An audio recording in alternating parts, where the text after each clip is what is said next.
Yo, salut. Donc voilà,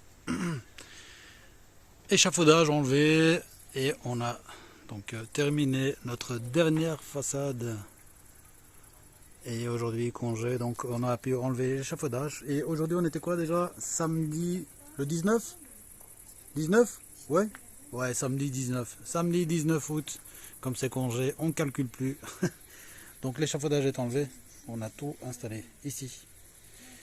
Donc les plateformes ici, puis voilà.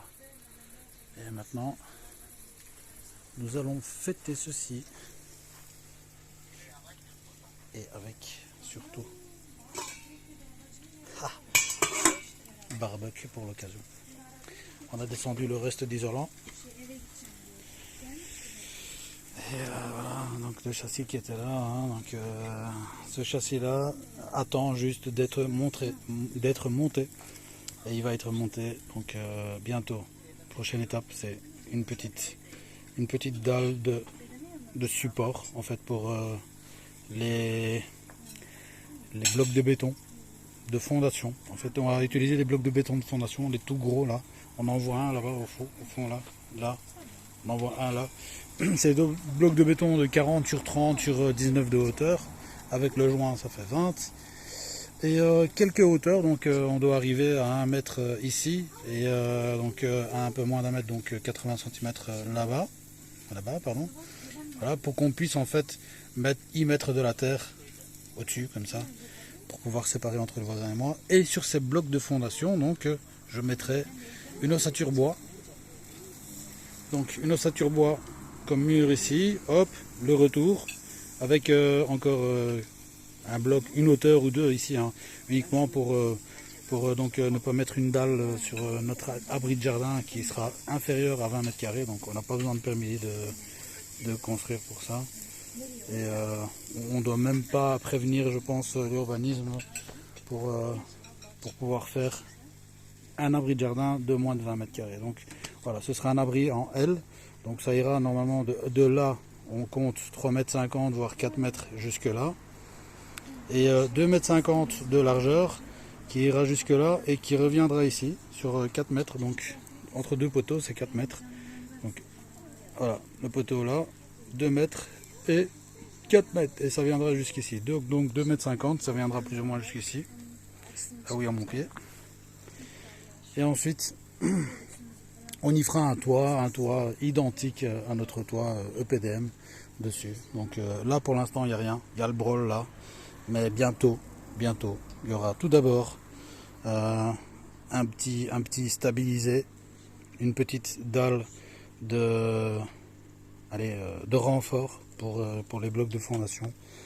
Et ensuite, ouais, un petit stabilisé pour garder la perméabilité de tout ce qui sera autour de l'abri de jardin. Ensuite, on attaque, l'abri de jardin. On doit acheter du bois, donc on va essayer de récupérer un maximum de bois qu'on a ici. Ici, on a plein de bois là ici, bois de palette et tout, on verra bien. Et normalement, voilà. Et normalement, ça devrait aller. Donc voilà, retour au barbecue, on va un peu fêter cette façade. Eh bien, le Vélix donne bien. Ouais, c'est vrai que le Vélix donne vachement bien. Ah, ça change. Ouais.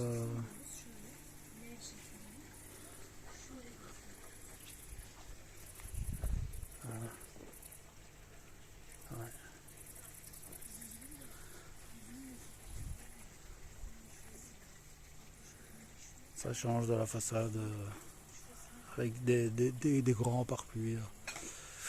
Donc une fois qu'on termine l'abri de jardin, on attaque cette partie-ci qu'il faut isoler.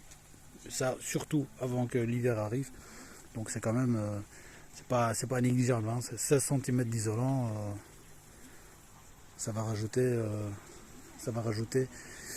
de la chaleur pendant l'hiver.